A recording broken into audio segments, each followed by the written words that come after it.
વચ્ચેનો અને અવાજ પ્લાસ્ટિક બેન માત્ર કાગળ પર. નમસ્કાર, હું છું પીનલ. સ્વાગત છે આપનું કરંટ ટોપિક પર. પ્લાસ્ટિક પર બેન આ વિષય ઉપર ચર્ચા કદાચ પહેલી વાર નથી, ઘણી વખત કરવામાં આવી છે, પરંતુ ચર્ચા એટલા માટે કરવી પડે કારણ કે આ બેન માત્ર કાગળ પર જ જોવા મળે છે અને પ્લાસ્ટિકની જગ્યાએ ક્યાંક કાગળ ખરેખર યુઝ થાય કે પછી અન્ય કોઈ એવી વસ્તુઓ યુઝ થાય એટલે કે એનું ઓપ્શન ગોતી શકાય તેવા મુદ્દાઓ પર ઘણી વખત ચર્ચા કરવામાં આવે છે, પરંતુ જ્યોની ત્યો પરિસ્થિતિ એટલા માટે જોડવા મળે છે કદાચ કારણ કે પ્લાસ્ટિક જે દરેકના જીવનનું એક જાણે ભાગ બની ગયું છે. શાકભાજી લેવા માટે જાઓ કે પછી કોઈ પણ વસ્તુ લેવા માટે જાઓ કે ઘરમાં પણ તમે ઘણી બધી જગ્યાઓ પર જોશો તો પ્લાસ્ટિકનો વપરાશ થતો તમને જોવા મળશે, પરંતુ સામાન્ય નાગરિકને ઘણી વખત સમજાવવાનો પ્રયાસ અને તેની સાથે જ પ્લાસ્ટિકનો આ વેપાર કરનારા લોકોને પણ સમજાવવાનો પ્રયાસ કે આ પર્યાવરણ માટે ખતરનાક છે અને પર્યાવરણ માટે કેટલું નુકસાનકારક છે, આ બધી જ બાબતોને સમજાવવાનો પ્રયાસ છતાં પણ જ્યારે વાત હવે અમદાવાદની કરીએ ત્યારે મ્યુનિસિપલ કોર્પોરેશન દ્વારા જે કાર્યવાહી કરવામાં આવી છે તેમાં 1.28 લાખ દુકાનદારોને નોટિસ આપવામાં આવી છે, 3.66 કરોડ રૂપિયાનો દંડ ફટકારવામાં આવ્યો છે. એટલે આ દંડનો જે આંકડો છે તે સાફ આપણને બતાવે છે કે હજી પણ પ્લાસ્ટિકનો વપરાશ ધૂમ થાય છે. 970 એકમો સીલ કરવામાં આવ્યા છે. એએમસી દ્વારા કાપડની 30 લાખ થેલીનું વિતરણ પણ કરવામાં આવ્યું છે. પર્યાવરણની જાળવણી માટે પ્લાસ્ટિક મુક્ત શહેરની આ ઝુંબેશ શરૂ તો થઈ છે, પરંતુ કેટલી સફળ રહેશે અને જે સિંગલ યુઝ પ્લાસ્ટિક પર પ્રતિબંધ મૂકવામાં આવ્યો છે તે ખરેખર પર્યાવરણ માટે કેટલું નુકસાનકારક છે, તમામ મુદ્દાઓ પર વાત કરીશું, જેની માટે મારી સાથે અહીંયા જોડાઈ ગયા છે ડોક્ટર જીતેન્દ્ર ગાવડી, જેઓ પર્યાવરણવિદ છે, ઋત્વી પટેલ, સામાજિક કાર્યકર્તા. આ બંનેનું સ્વાગત છે. Welcome to the show. Thank you. સૌથી પહેલા ડોક્ટર જીતેન્દ્રજી આપની સાથે શરૂઆત કરીએ તો એક પર્યાવરણવિદ તરીકે સૌથી પહેલા સમજવા માંગીશું કે જે સિંગલ યુઝ પ્લાસ્ટિક છે જેના પર પ્રતિબંધ લગાવવામાં આવ્યો છે, ઘણા સમયથી આપણે તેના વિશે વાત કરીએ છીએ. પ્રથમ સવાલ ફરી એટલા માટે વારંવાર કરીશ કારણ કે આ જે વાત છે લોકોના મગજમાં ઉતરે કે આ ખરેખર પર્યાવરણ માટે કેટલું નુકસાનકારક છે. સિંગલ યુઝ પ્લાસ્ટિક પર પ્રતિબંધ શા માટે લગાવવામાં આવ્યો છે, આ કેટલું નુકસાનકારક છે? એકચ્યુઅલી આ સિંગલ યુઝ પ્લાસ્ટિકનો પ્રતિબંધ તો આમ તો સરકારે લીધેલો નિર્ણય છે અને આમાં સાચી સિન્સિયરિટી આપણા સરકારની વધારે જરૂર છે આમાં, કેમ કે જ્યારે તમે પ્રતિબંધ ડિક્લેર કરો છો તો એ વસ્તુ મળવી જ ના જોઈએ બજારમાં પહેલું. તો એવા એના જ્યાં પણ આવી રીતે પ્રોડક્શન થાય છે સિંગલ યુઝ પ્લાસ્ટિકનું, નાની મોટાભાગની પેલા ઝબલાઓ ને એ જ હોય છે, તો એ બંધ થવું જોઈએ, સદંતર બંધ થવું જોઈએ, અથવા તો ત્યાં એવી વ્યવસ્થા ગોઠવવામાં આવે કે ત્યાંથી જે પણ એકદમ નેસેસિટીઝ એવી જગ્યાએ જતો હોય તો એ માલ અથવા એનો યુઝ કર્યા પછીની વસ્તુ પાછા એ લોકો કલેક્ટ કરતા હોય. પણ યુઝ્યુઅલી સિંગલ યુઝ પ્લાસ્ટિકને બેન કરવાનું કારણ ખાસ કરીને એવું છે કે એનું રિસાયકલિંગ અશક્ય છે.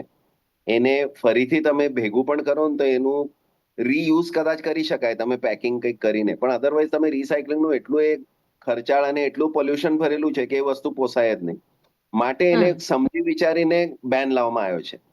તો આ બહુ ગંભીર બાબત છે કે આનું પ્રોડક્શન જ જ્યાં થતું હોય ને ત્યાં સખત કાર્યવાહી થવાની જરૂરત છે. જીતેન્દ્રજી, આ સિંગલ યુઝ પ્લાસ્ટિક છે ને એ ક્યાંય પણ ફેંક્યું હોય અને એ જમીનમાં જાય એ કેવી રીતે નુકસાનકારક થતું હોય છે લાંબા ગાળે? એકચ્યુઅલી એમાં એવું છે કે એની અંદર એટલે ડિગ્રેડેશન પ્લાસ્ટિકનું ક્યારે પણ સનલાઇટમાં થતું હોય છે, કોઈ પણ પ્લાસ્ટિકનું, પછી એ સિંગલ યુઝ હોય કે પરમનન્ટ આપણા પ્લાસ્ટિક કોઈ પણ હોય એ બધા જ.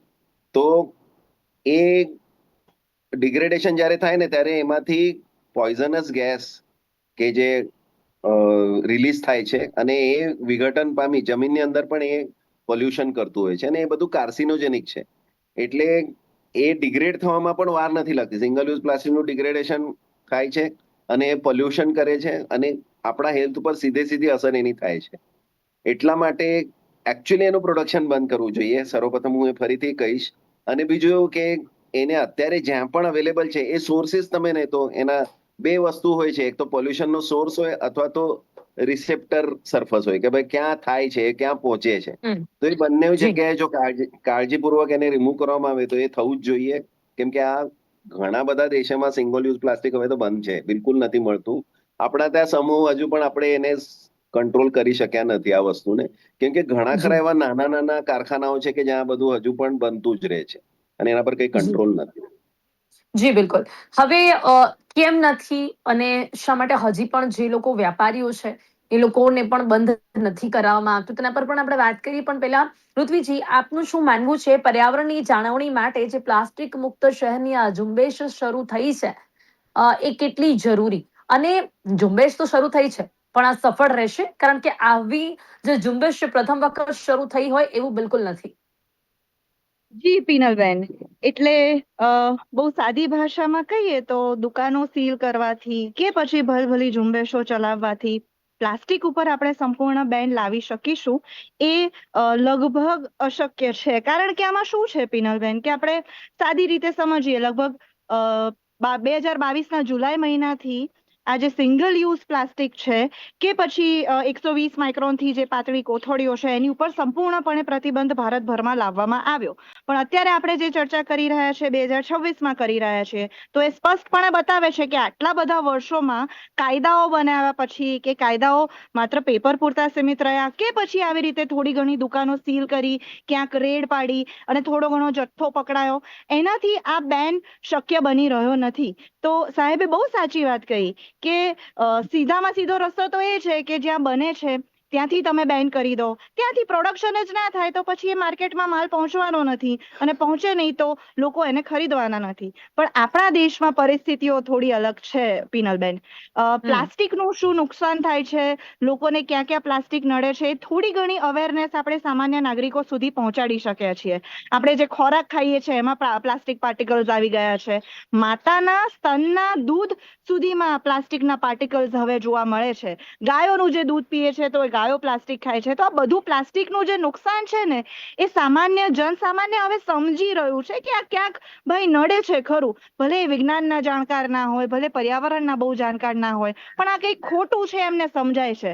પણ આ આખી જ્યારે ઝુંબેશની વાત કરતા હોઈએ ને પ્લાસ્ટિકને સંપૂર્ણપણે બંધ કરવાની વાત કરતા હોઈએ પિનલબેન, તો મારું એવું માનવું છે કે આમાં સપ્લાય ઉપર જેટલું કામ કરવું પડશે, એટલે કે જ્યાંથી પ્લાસ્ટિક બને છે, જ્યાં મેન્યુફેક્ચરિંગ થાય છે એની પર જેટલું કામ કરવું પડશે, એની સાથે સાથે ડિમાન્ડ ઉપર પણ કામ કરવું પડશે.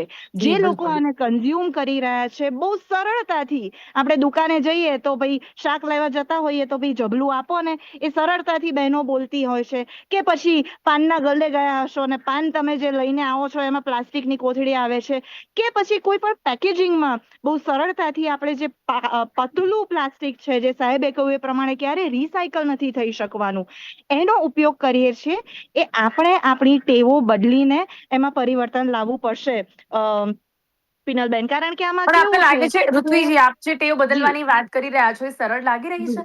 એક સામાન્ય વ્યક્તિ તરીકે આપણે જયારે વિચારીએ ને, ચલો આપ પણ એક સામાજિક કાર્યકર્તા હો કે હું પણ એન્કર હું, આપણે અત્યારે વાતને જવા દઈએ, પણ સામાન્ય રીતે ઘરે જતા આપણે શાકભાજી લેવા જઈએ, કોઈ કાપડ, કોઈ પણ ખરીદી કરવા માટે જઈએ, કોઈ કિરાણાની શોપ ઉપર જઈએ, તો જ્યારે આપણે બીજી કોઈ પણ વસ્તુની વાત કરીએ ને, એટલે કે કાં તો કાપડની થેલીની કોઈ વાત કરીએ તો એ પણ આપણે ન લઈ જતા હોઈએ, કે પછી કાગળની થેલી તો એમાં બહુ સામાન ના આવતું હોય. એટલે ક્યાંક ને ક્યાંક વિકલ્પ નથી લોકોની પાસે, અને એટલા માટે લોકોને બહુ ઈઝી લાગે છે કે બધી જ બાબતોમાં, બધી જ રીતે આપણે પ્લાસ્ટિક યુઝ માટે એટલા બધા ટેવાઈ ગયા છે ને કે આમાંથી બહાર નીકળવું થોડું લોકોનું અઘરું છે. ચોક્કસપણે પિનલબેન, આપણે બધા નાગરિકો પણ આ બધી વસ્તુઓથી ટેવાયેલા નથી. તમારી વાત બહુ સાચી છે કે ચાલો 30 લાખ કાપડની થેલીઓ કોર્પોરેશને આપી દીધી, એ લોકો ઘરમાં જઈને મૂકી દેશે, પણ દરેક વખતે દરેક વસ્તુ લેવા જશે તો એ થેલી જોડે લઈને જશે જ એવું જરૂરી નથી. તો આ બધી ટેવો કેળવવી તો ચોક્કસ જરૂરી છે, પણ એવું નથી કે પ્લાસ્ટિક કે સિંગલ યુઝ પ્લાસ્ટિકના ઓલ્ટરનેટિવ્સ નથી. એના પણ હવે ઘણા ઓલ્ટરનેટિવ્સ આવ્યા છે. બાયોકમ્પોસ્ટેબલ, બાયોડિગ્રેડેબલ, ઘણા એવા સ્ટાર્ચમાંથી બનતી થેલીઓ છે કે જે આપણે અત્યારે માર્કેટમાં થોડી ઘણી જગ્યાઓએ જોઈ શકીએ છીએ, કે જે સિંગલ યુઝ પ્લાસ્ટિકના ઓલ્ટરનેટિવમાં આવી છે. પણ અગેન મેં કહ્યું એ પ્રમાણે આ જે વસ્તુ છે ને, ડિમાન્ડ અને સપ્લાય, પ્લાસ્ટિકની જ્યારે વાત કરીએ ને પિનલબેન, શરૂઆતમાં પ્લાસ્ટિક જ્યારે ઇન્ટ્રોડ્યુસ થયું તો પેટ્રોલિયમના બાય પ્રોડક્ટના ભાગરૂપે બનતું હતું, એટલે બહુ સસ્તું પડતું હતું, અને ઘણા બધા મોટા મોટા કહી શકાય ને કે ઇન્ડસ્ટ્રીયલ માફિયાઓ આ ઇન્ડસ્ટ્રીમાં છે. પ્લાસ્ટિકને સંપૂર્ણપણે એનું પ્રોડક્શન બંધ ના થાય, ઘણી બધી એવી લોબીઝ છે, ઘણા બધા એવા ઉદ્યોગપતિઓ છે કે જે આ થવા નહીં દે, કારણ કે એમનો આમાં આર્થિક ફાયદો રહેલો છે. પણ જી, જો આપની વાત સાચી છે, આપણે પણ ઓકે ઋત્વીજી, ખૂબ સાચી વાત છે આપની, કે હા, લોકો ઘણી બધી અલગ અલગ રીતે આ ઇન્ડસ્ટ્રીની સાથે જોડાયેલા છે. ખૂબ જૂની આ જી ઇન્ડસ્ટ્રી છે, પણ એની સાથે સાથે આપણે એ પણ કહેવું પડે જીતેન્દ્રજી કે ઘણા લોકોનું ઘર પણ આનાથી ચાલતું હશે, કારણ કે ઘણા લોકો એવું નથી કે માત્ર કંઈક પર્યાવરણને નુકસાન કરવા માટે જ કે પછી પોતાના ફાયદા માટે આ ઇન્ડસ્ટ્રીની સાથે જોડાયેલા છે. હવે કેટલા વેપારીઓ એવા પણ છે, આખી ઇન્ડસ્ટ્રી છે, પ્લાસ્ટિક ઇન્ડસ્ટ્રી છે, કે જેમાં કેટલાય વેપારીઓ આની સાથે કેટલા વર્ષોથી જોડાયા છે, જે લોકોનું ઘર આના પરથી ચાલે છે. અને હવે એનું ક્યાંક વિકલ્પ શોધવું પણ અઘરું લાગી રહ્યું છે. એમની માટે આપ શું કહેશો? વેપારીઓ કે જે આ ઇન્ડસ્ટ્રીની સાથે જોડાયેલા છે, અચાનક જ એમનો ધંધો બંધ થશે, એના પર પણ સરકારે વિચારણા કરવી પડશે. સિંગલ યુઝ પ્લાસ્ટિકની અંદર જે કોઈ વેપારીઓ છે એમને ધીરે ધીરે સરકારે વિકલ્પો શોધવા પડશે. એને શિફ્ટ કરો, તમે પ્લાસ્ટિકની ઇન્ડસ્ટ્રીમાં એમને રાખો, પણ પેલું સિંગલ યુઝ ત્યાંથી નીકળી જાય. કેમ કે આમાં તો એ છે કે પ્રોડક્શન થશે ને જ્યાં સુધી આપણે સ્ટ્રિક્ટલી એમના પર એક્શન નહીં લેવાય ત્યાં સુધી પ્રોડક્શન થયા જ કરશે. કેમ કે આ તો કેવું થયું કે ભાઈ તમે બેન લગાડ્યો છે, તમે યુઝ ના કરો એવું કહો છો, પણ એનું જ્યાં એની મેન્યુફેક્ચરિંગ છે એના પર તો કઈ છે જ નહીં, કોઈ બંધન જ નથી કે ત્યાં નથી કોઈ દંડ થયો કે ના કોઈને પકડ્યા છે કે આ સિંગલ યુઝ પ્લાસ્ટિકના પ્રોડક્શનમાં આ લોકો પકડાયા, એવું કઈ છે જ નહીં. જ્યાં સુધી આવું નહીં થાય આ બધું સરકારને જ એક્શન લઈને કરવું પડશે. સામાન્ય લોકો શું કરશે કે આપણે એટલું જાણીને કે આ સિંગલ યુઝ પ્લાસ્ટિક મારે યુઝ નથી કરવું, તો એવું કરીએ આપણે. આવા જેમ વિકલ્પો કે બજારમાં આપણે માર્કેટમાં જઈએ તો કાપડની નાની થેલીઓ લઈને શાક લેવા જાય, આ બધું જ આપણે જે લોકો સાચે કાળજી કરે છે ને પર્યાવરણની, લોકો કરે છે આ બધી વાતો. એમાં હું પણ એટલે આવી જી, ગયો કે પણ અમે એવા પણ કેટલા લોકો છે જીતેન્દ્રભાઈ, એવા કેટલા લોકો એવા બહુ મેં એવા ઓછા લોકો પણ એટલે જોયા છે કે જે લોકો બિલકુલ કદાચ, હું ફોર એક્ઝામ્પલ આપને કહીશ કે એક શોપ ઉપર ગયા અને એમને બધી જ શોપિંગ કરીને પછી થેલી માંગીને ના મળી, તો એ લોકો બધું જ સામાન મૂકીને બીજી દુકાન ઉપર જતા રહેશે આવા કે ના, છે થેલી લોકો. તો જોઈશે જ. આ શાક આ- આ- માર્કેટમાં પણ થેલી નથી તો એ લોકો ના પડે છે, અને પછી જે બિચારા શાકના વેપારીઓ છે એ લોકોએ છુપાઈને એમને થેલી આપવી પડે છે, નહીં તો એમનું સામાન નહીં વેચાય. આવા પણ લોકો છે જીતેન્દ્રભાઈ. ચોક્કસ છે. એટલે અવેરનેસની જનરલ અવેરનેસ હજુ જરૂર છે. આપણો સમાજ એવો છે કે એટલી બધી ડાયવર્સિટી છે ને એટલી બધી વિસંગતતા છે આપણી વચ્ચે, તો એમાં ઘણા આવા છે જેમ તમે એક્ઝામ્પલ આપ્યું એવી રીતે. પણ મને રિવર્સ એટલે એનાથી સાવ ઊંધી દિશાનો પણ અનુભવ થાય છે જ્યારે આપણે શાકવાળાને કહીએ કે ના મને પોલિથીનની જરૂર નથી, કેમ કે એમના આદત મુજબ એ લોકો તરત જ પ્લાસ્ટિકને ખેંચવા જાય છે. એમને થપ્પી લગાડેલી હોય, શાકનું તોલવાનું થાય એટલે તરત એ પ્લાસ્ટિક ખેંચે ને આપણે એને ત્યાં રોકીએ છીએ. તો આ બટ ધ થિંગ અનુભવ ઇઝ કે પણ એટલો એમની પાસે સુખદ હોય છે ને જીતેન્દ્રભાઈ, આવે છે ક્યાંથી? કેમ કે એમની પાસે એ જથ્થો હોય છે. હવે વાત જ એ હોય છે ચાલી રહી કેમ છે કે કે જો લોકો ઉત્પાદન માગે છે. બંધ થશે તો એમની પાસે નહીં હોય. તો બિલકુલ જો બિલકુલ એમની પાસે નહીં હોય તો એમના જે કોમ્પિટિટર્સ છે એમની પાસે પણ નહીં હોય. એટલે ક્યાંક એવું પણ નહીં થાય કે નાગરિક એવું કહેશે કે હું અહીંયાથી લઈ લઉં, બીકોઝ એની પાસે પણ નહીં હોય, ઉત્પાદન જ નથી થઈ રહ્યું. ઉત્પાદન નહીં થાય તો એ પહેલું એટલે પગલું લેવાનું હોય કે ભાઈ આપણે સિંગલ યુઝ પ્લાસ્ટિક નથી જોઈતું, તો અભિયાન તો કરીએ, અવેરનેસ તો લાવીએ. યુઝ કમ થાય તો હમ, જેમ પેલું ડિમાન્ડ પણ ઓછી થશે એ પણ આપણે માનીએ, પણ પ્રોડક્શન જ્યાં સુધી હમ. બંધ નહીં થાય ત્યાં સુધી લોકો કઈ ને કઈ પોતાનો શોર્ટકટ શોધીને એને વાપરવાનું ચાલુ જ રાખે. જી, ઓકે. ઋત્વિજી, હવે સામાન્ય નાગરિકની વાત કરીએ તો આપને શું લાગે છે કે આજના સમયમાં, આજની જનરેશનની વાત કરીએ તો કેટલા જાગૃત છે લોકો પોતાના લાઈક અત્યારે એન્વાયરમેન્ટ માટે, કે આ વસ્તુ જે છે એ ખરેખર પર્યાવરણ માટે નુકસાનકારક છે, લોકો પોતે કઈ રીતે ઇનિશિયેટિવ લે, આપણે પણ સમજાવી શકીએ કે આપણે સામેથી કહીએ કે આ જે પ્લાસ્ટિક છે એ નથી જોઈતી, કારણ કે આવી રીતે પર્યાવરણને નુકસાન થાય છે. આવી એક સમજ દરેક નાગરિકમાં પોતે આવે એ કેટલું જરૂરી છે, એ પણ કેટલું હેલ્પફુલ રહેશે આપણા પર્યાવરણને બચાવવા માટે અને આ ઝુંબેશને સફળ કરવા માટે. જી પિનલબેન, તો આજના સમયની વાત કરીએ તો આપણે ઘણી પેઢીઓને સંબોધીને વાત કરીએ છીએ. તો હું હમ, પહેલા હમ, જે મને દેખાય છે એ વાત કરીશ કે અત્યારે જે હમ, નાની પેઢી છે ને, ખાસ કરીને આ જે જેન ઝી અને જેન આલ્ફા આપણે જેને કહીએ છીએ, એ લોકો આપણા કરતા, મિલેનિયલ્સ કે આપણાથી મોટા વડીલો છે એમના કરતા થોડા વધારે જાગૃત છે. એ લોકો દરેક નાની નાની બાબતોમાં આપણા કરતા વધારે વિચારે છે કે પ્લાસ્ટિક લેવાની બાબત હોય, કે રસ્તા ઉપર કચરો ફેંકવાની બાબત હોય, કે રસ્તા ઉપર પાનની પિચકારી મારવાની બાબત હોય, કે પછી સિગ્નલ પર ઊભા રહેવાની બાબત હોય. જે પણ કાયદાનું પાલન છે ને, સાથે સાથે ખાસ કરીને પર્યાવરણ અને સસ્ટેનેબિલિટી પ્રત્યે આ યંગર જનરેશન થોડી વધારે અવેર છે, થોડી વધારે ઉત્સાહી પણ છે કંઈક કરવા માટે. કારણ કે નાનપણથી જે વસ્તુઓને આપણી પેઢીમાં ઇમ્પ્લિમેન્ટ કરવાનું કે શીખવાડવાનું શાળાઓમાં ભૂલી ગયા, આ પેઢી એવી છે કે જેણે સ્વચ્છતાના પાઠ, આ બધા પાઠ નાનપણથી શાળાઓમાં ભણેલા છે. એટલે એ લોકો તો આપણે ઓપ્ટિમિસ્ટિક રીતે જોઈ શકીએ કે એ લોકો વધારે એમને આપણે અવેર કરી શકીએ. પણ જે થોડી મોટી પેઢી છે, કદાચ આપણાથી મોટા જે 40 વર્ષ, 50 વર્ષ, 60 વર્ષના લોકો છે, જેને સામાન્ય કન્ઝ્યુમરમાં આપણે ગણી શકીએ, એ લોકો કેવા છે કે જે આ પ્લાસ્ટિકના યુગમાં અને પ્લાસ્ટિકના જમાનામાં જ જીવ્યા છે. તમે જે વાત કરી કે શાકવાળાની જોડે જાય ને પેલો પ્લાસ્ટિકની થેલી ના આપે, સાચી વાત છે. ઘણી બહેનો એવી છે કે શાક મૂકીને આવી જશે. પણ આ પેઢીને ફોકસ કરીને જો આપણે વાત કરીએ તો રેધર દેન મને એવું લાગે છે કે દરેક જણને, અમદાવાદ શહેરની જ વાત કરીએ તો આટલી 70-80 લાખ વસ્તીને કે પોપ્યુલેશનને આપણે સંપૂર્ણપણે તો સમજાવી નથી શકવાના, પણ માર્કેટમાં એના ઇઝી અને સારા સસ્ટેનેબલ ઓલ્ટરનેટિવ્સ અવેલેબલ કરાવીએ. મેં પહેલા કહ્યું પ્રમાણે જે બાયોડિગ્રેડેબલ આપણે જે પ્લાસ્ટિક જેવું જ એક મટીરિયલ છે, એની થેલી પણ કિંમતમાં થોડી મોંઘી પડે છે, કારણ કે પ્લાસ્ટિકનું મેં કહ્યું એ પ્રમાણે પેટ્રોલિયમના બાય પ્રોડક્ટમાંથી બને છે. આ જે વસ્તુ છે અલગ રીતે આખું મેન્યુફેક્ચરિંગ થાય છે, પણ એને ઇઝીલી અવેલેબલ કરીએ. મ્યુનિસિપલ કોર્પોરેશને પ્લાસ્ટિકની થેલીઓ 30 લાખ આપી એની જગ્યાએ એવું કંઈક કરી શકે કે આ દરેક જગ્યાઓ, ખાસ કરીને શાકવાળાઓ કે કરિયાણાની દુકાનો છે, ત્યાં કમ્પલસરી આ જે ઓલ્ટરનેટિવ પ્લાસ્ટિક છે એનો ત્યાં ઉપયોગ કરાવવાનું કરે. આ બધું થશે જી, ધીમે અને ધીમે. એક વસ્તુ મને એ પણ પૂછવી છે કે આમાં મહિલાઓ વધુ ભાગીદાર કેવી રીતે બની શકે? કારણ કે એટલા માટે શોપિંગની વાત હોય, બહાર જવાની વાત હોય અને પ્લાસ્ટિકના યુઝની વાત હોય તો એ વધુ મહિલાઓ કરતી હોય છે.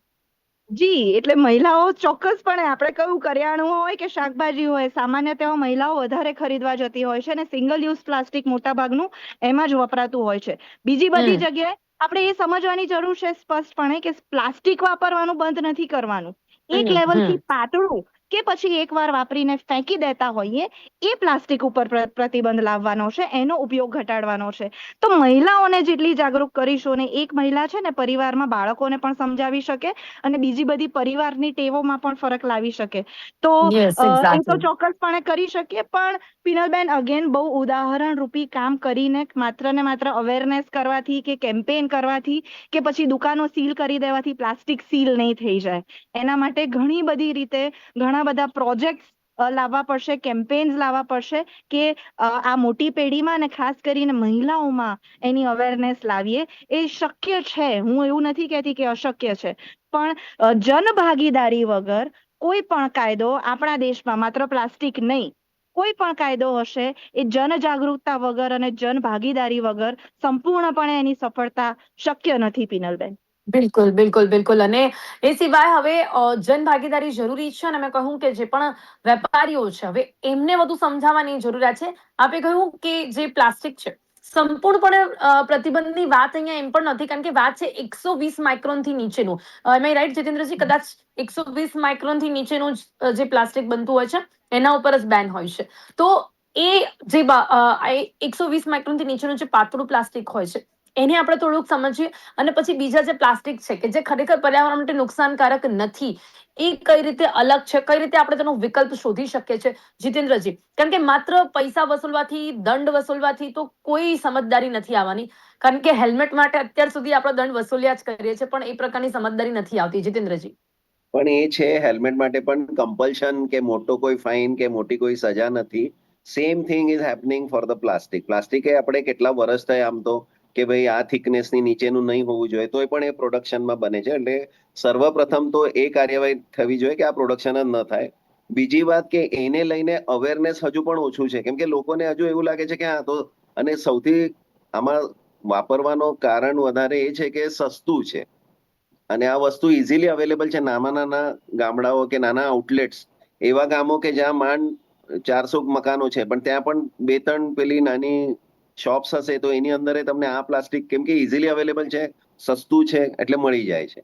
તો એનો મતલબ એ થાય છે કે આપણે એને સદંતર એને બંધ કરવું હશે, નાથવું જ હશે આપણા સમાજમાંથી, તો એનું પ્રોડક્શન ઉપર એક્શન બહુ સ્ટ્રોંગલી લેવી પડશે. અવેરનેસની તો બીજી વાત આવી, આપણે આપણા હેબિટ ચેન્જ કરવાની તો એના પછીની વાત આવી. અને બીજું એવું છે કે પ્લાસ્ટિક એઝ સચ, એની plastic વેનેવર we are using, like દૂધની થેલીઓ પણ એ થિકનેસની નથી, એનાથી વધારાની છે, બરાબર? પણ આપણે દૂધ એ પ્લાસ્ટિકમાં જ આવે છે. અને હું moment I cut the bag, જ્યારે પણ મારે દૂધ કાઢવાનું છે, તો એ કટિંગ માત્રથી માઇક્રોપ્લાસ્ટિક એ મારા કેચીના પેલા બ્લેડ ઉપર આવી જાય છે. અને એવું જ્યારે ઢોળું છું ત્યારે એ બહાવની સાથે એ પ્લાસ્ટિકના ધાર ઉપર લાગેલું કટિંગ થયેલું માઇક્રોપ્લાસ્ટિક એ છૂટું થયું છે, એ ઓટોમેટિક મારા દૂધમાં આવી જ જાય છે. એટલે જ્યાં સુધી એટલે એ આપણે પણ નુકસાનકારક કહેવાય જીતેન્દ્રજી? નુકસાનકારક જ છે, નુકસાનકારક. કેમ કે પ્લાસ્ટિક, જેમ એમણે કીધું ને કે આપણે દૂધમાં પણ આવી ગયું છે, એકચ્યુઅલી માતાના સ્તનોમાં પણ છે. પ્લાસ્ટિક ઇઝ તો એવરીવેર. જીતેન્દ્રજી, આ તો ઇટ આપણે ઇઝ ઇન માય આ બ્લડ તો ભાઈ ઓલ્સો. બહુ મોટી ઝુંબેશ કહી શકાય, કેમ કે દૂધ તો કેટલા વર્ષોથી આવી જ રીતે પ્લાસ્ટિકમાં આવી રહ્યું છે. હવે તો હા, પહેલા અને એનો વિકલ્પ એ શોધીશું. સાચી વાત છે. એ સાચી વાત છે. આપણને, હું તમને કહું ને કે આ જે દરિયાઓ છે ને, મહાસાગરો, બધા મહાસાગરો દુનિયાના, બધી જ જગ્યાએ માઇક્રોપ્લાસ્ટિક, કેમ કે અલ્ટિમેટલી પ્લાસ્ટિક ગોઝ, જે યુઝ પ્લાસ્ટિક હોય એ નદીઓમાંથી વહીને છેલ્લે જાય છે સાગરોમાં, અને સાગરમાંથી મહાસાગરોમાં. તો મહાસાગરના જેટલા પણ બ્લુ પાણી આપણને દેખાય છે, ટ્રાન્સપરન્ટ પાણી લાગે, તમે સ્ક્યુબા ડાઇવિંગ કરો તો 1-1, 2-2, 3-3 કિલોમીટર સુધીનું પાણી દેખાય છે. પણ એનો મતલબ એમાં પ્લાસ્ટિક નથી એવું બિલકુલ નથી. એને જો તમે ફાઇન મેશથી જો ફિલ્ટર કરો ને, સીવ કરો એને, તો એ ગાળવાથી ખબર પડશે કે ભાઈ પ્લાસ્ટિક જ પ્લાસ્ટિક છે. આ પ્લાસ્ટિક અત્યારે આખા દુનિયામાં બધા જ વોટર બોડીઝમાં છે, બધી વોટર બોડીમાં, એમ સેઇંગ. જે સાવ આઇસોલેટેડ વોટર બોડી છે, કે જ્યાં અલાઉડ નથી, કોઈ હ્યુમન એક્ટિવિટી થતી નથી, એવા કોઈક જંગલોના તળાવ હજુ બાકાત રહ્યા હશે ઇન્ટિરિયરમાં, એ પણ, અથવા તો પહાડોની ઉપર. પણ otherwise we have ruined every water body. અને આ જેટલા વોટર બોડીના પ્લાસ્ટિક છે ઓટોમેટિક એ કન્ઝ્યુમ થાય છે ફિશ, અને ફિશ દ્વારા મોટા માછલીઓમાં, જે નાની માછલીઓને ખાય છે, હમ. અને એને જે પણ માછલીનો આહાર ખાનાર બધા જ લોકો. એટલે આવી રીતે પણ પ્લાસ્ટિકનો એક બીજો રસ્તો છે આપણા લોહીને. અને આ બધા માણસોના, શહેરમાં રહેતા અને એ તમામ આપણા સ્વાસ્થ્ય માણસોના માટે પણ ખૂબ જ જોખમકારક છે. બિલકુલ લાંબા ગાળે જોખમકારક જો છે. અને આવી રીતે આપણે એક્યુમ્યુલેટ થાય કન્ઝ્યુમ છે. કરતા જઈશું તો. આ એક્યુમ્યુલેટ થાય છે. દરેક માનવ જીવનમાં અત્યારે પ્લાસ્ટિક લોહીમાં ઉતરી ગયું છે. એટલે હું જો મારી જાતને પણ એનાલિસિસ કરાવું ને, તો અત્યંત નાની માત્રામાં પ્લાસ્ટિક મારા લોહીમાં ગયું છે, એટલું ચોક્કસ. તો આ હમણાં જી વસ્તુ એવી જી થઈ જી, રહી, બિલકુલ જેમ બિલકુલ જેમ બિલકુલ. આગળ સમય પેઢી, હા, જેમ જેમ આગળ પેઢી આવશે ને, એમનું આ પ્રમાણ વધતું જવાનું છે. જી બિલકુલ. એનું ઋત્વિકજી, શું કહેશો અંતમાં આપનો એક મેસેજ જો આપણે કહેવું હોય તો, ખાસ કરીને ગરીબ વર્ગના જે લોકો છે ને, કારણ કે આ પ્લાસ્ટિક સસ્તું પડે છે, તો એ લોકો માટે પણ, મધ્યમ વર્ગના લોકો કે જે લોકોને આ ખરેખર સસ્તું પડે છે, જેના કારણે પણ એ લોકો ઓપ્શનમાં નથી જઈ શકતા, શું કહેશો અંતે, કેવી રીતે આપણે આ ઝુંબેશને સફળ બનાવીશું? જી, સસ્તું પડે છે તો એના ઓલ્ટરનેટિવમાં વધારે સારું ઓપ્શન આપણી જોડે છે, જે કે તદ્દન મફત છે. એવી થેલીઓ વાપરીએ, એવી વસ્તુઓ વાપરીએ કે જે વારંવાર વપરાય છે, તો લાંબા ગાળે એ તદ્દન નહિવત કિંમતમાં આપણને પડે છે. અને ફરીથી કહું છું પિનલબેન, કે પ્લાસ્ટિક ખરાબ છે, એ આપણા માટે ખરાબ છે, આપણા પર્યાવરણ માટે ખરાબ છે. અને જે ગરીબ વર્ગ છે એમને તો હું ખાસ કહીશ કે કદાચ અત્યારે તમને આ સસ્તું ઓલ્ટરનેટિવ લાગતું હશે, પણ ભવિષ્યમાં આના જ વપરાશના કારણે જે તમને રોગો થશે ને, કે કેન્સરનો કદાચ કોઈ પૈસાદાર વ્યક્તિ હશે તો એનો ઈલાજ સરળતાથી કરાવી શકશે, પણ તમને કરાવવું અઘરું પડશે. તો લાંબા ગાળાનું વિચારીએ ને, જાતનું, આપણે અમદાવાદનું કે દુનિયાનું કે પૃથ્વીનું નથી જી, વિચારવું, પણ જો પર્યાવરણનું જાતનું પણ એને વિચારતા મૂકવું હોય ને, હોય તો એ પણ મૂકી શકાય, પણ પોતાનું તો એટલીસ્ટ વિચારી પોતાની શકાય. પર્યાવરણ તો જાતનું વિચારવું હોય તો નુકસાન થઈ જ પ્લાસ્ટિક રહ્યું છે. બંધ કરવું પડશે. જી બિલકુલ બિલકુલ. જી સમય આપણી પાસે ઓછો છે, ચર્ચાને અહીંયા સમાપ્ત કરવી પડશે. ઋત્વિજી, પણ ખૂબ સરસ વાત છે. જાતનું વિચારવા માટે તો કદાચ લોકો અહીંયા સમજે, પણ આપણે તો વર્ષોથી હેલ્મેટ પણ એમને એટલા માટે જ પહેરાવી રહ્યા છે કે એમનો જીવ બચે, કંઈક પણ થાય તો. એ પણ લોકો નથી સમજતા, પણ છતાં પણ આ વાત પોતાના પરિવાર માટે કરતા પોતાની માટે સમજવાનો પ્રયાસ કરીને આ ઝુંબેશને સફળ કરે એવી આશા આપણે રાખીએ છીએ. ડોક્ટર જીતેન્દ્ર ઋત્વિજી, આપ બંને મારી સાથે ચર્ચામાં જોડાયા તે બદલ આપનો ખૂબ ખૂબ આભાર. Thank you so much. Thank you. Thank you. અમદાવાદમાં 970 એકમો સીલ થયા છે. 3.66 કરોડ રૂપિયાનો દંડ ફટકારવામાં આવ્યો છે. 30 લાખ થેલીઓનું, એટલે કાપડની થેલીઓનું વિતરણ કરવામાં આવ્યું છે. આટલી કડકાઈ છતાં પણ બધું જ પાણીમાં જોવા મળે છે, કે જ્યારે નાગરિક સમજદાર ન જોવા મળતું હોય. નામ પૂરતી નોટિસોથી પર્યાવરણ નહીં બચે, કંઈક કડક નિયમો લાદવા પડશે, અને તેની સાથે સાથે ઉદ્યોગ, વેપારીઓ અને નાગરિકોએ પણ સમજદારી બતાવવી પડશે. ત્યારે જ જઈને આ શહેર, આ ગુજરાત પ્લાસ્ટિક મુક્ત બની શકશે. કરંટ ટોપિકમાં અત્યારે બસ આટલું જ. ફરીથી મળીશું નવા વિષયની સાથે. ત્યાં સુધી રજા આપશો. નમસ્કાર.